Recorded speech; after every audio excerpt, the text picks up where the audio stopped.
Dernier avis de l'OMS, l'Organisation mondiale de la santé, on vous en parlait en titre, qui réclame de meilleurs vaccins pour stopper l'épidémie. Oui, des vaccins qui préviennent mieux la transmission. Combattre la pandémie avec des doses de rappel ne serait pas une stratégie viable.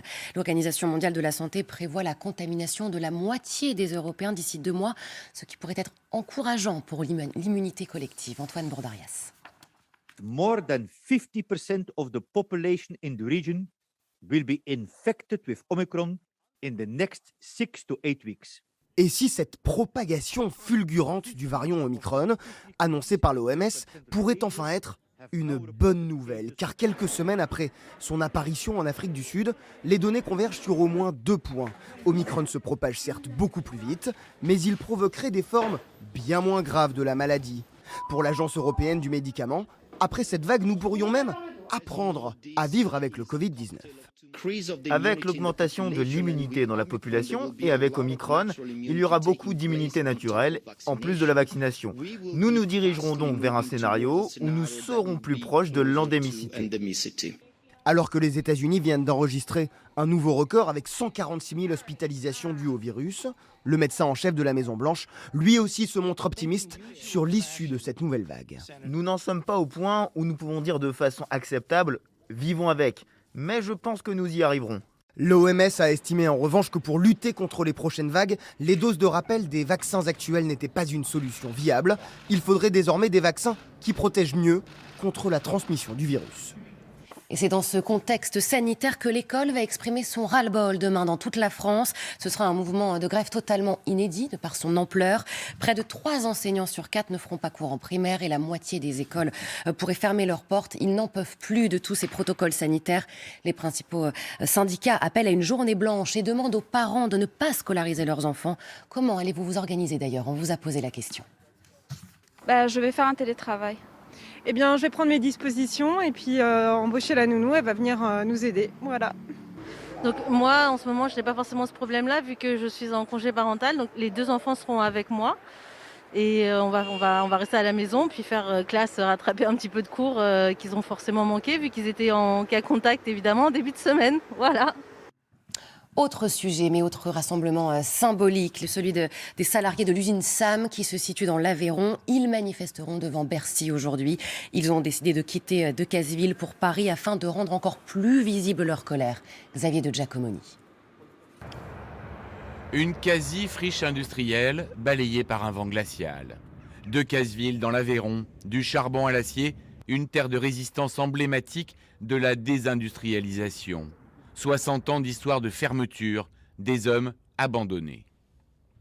Est-on condamné, dans des territoires comme les nôtres, de génération en génération, à subir les mêmes politiques avec les mêmes conséquences.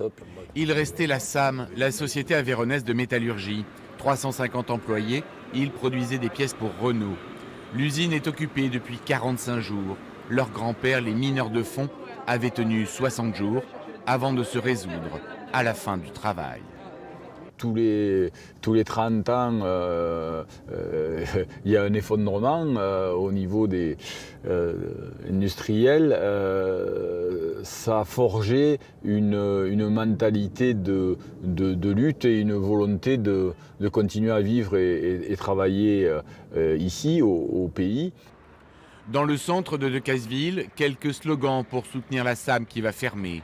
Mais surtout, des boutiques désertes, rideaux de fer baissés, à vendre pour rien ou presque. 12 janvier aujourd'hui, on est bien le 12 janvier. Oui. Ouais, c'est encore loin dans le calendrier, mais ça fait quand même du bien de se projeter vers les prochaines vacances. Pas juste les prochaines, celles d'été. Évidemment, on se projette tous un petit peu. Oui. Et oui, certains d'entre vous d'ailleurs prennent de l'avance pour profiter pleinement de l'été. Les maisons de vacances, les gîtes, encore les campings sont déjà réservés, de quoi déjà respirer un petit peu l'air de la mer. Un engouement précoce et inédit. Alexandra Durand, Jean-Pierre Ferret.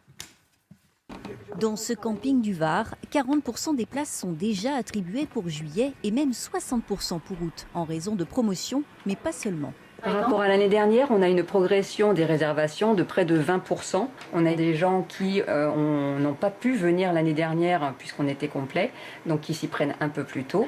Une bonne partie d'entre eux viennent aussi utiliser leur avoir Covid. Et vous, Rêvez-vous déjà à vos vacances d'été? J'ai même déjà réservé pour mes vacances d'été. Oui, une maison avec des amis. C'est dans le centre de la France. Une grande maison, si possible avec piscine, c'est ce que recherchent les clients de cette plateforme de location.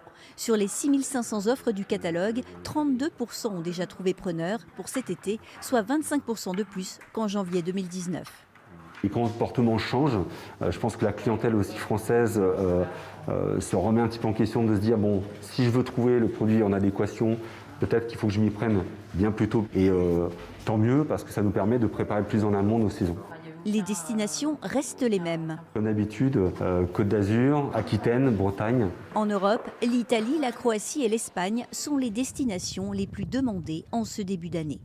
Qu'elles font envie, ces images de plage. Pascal, les jours qui passent et les programmes des candidats qui s'affinent peu à peu, des visions de sociétés différentes également. Ce matin, c'est l'école selon Zemmour. Elle ressemblerait à quoi, cette école ?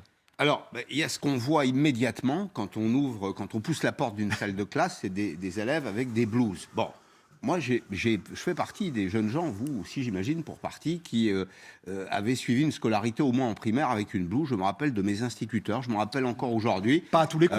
Pas à tous les cours. Non.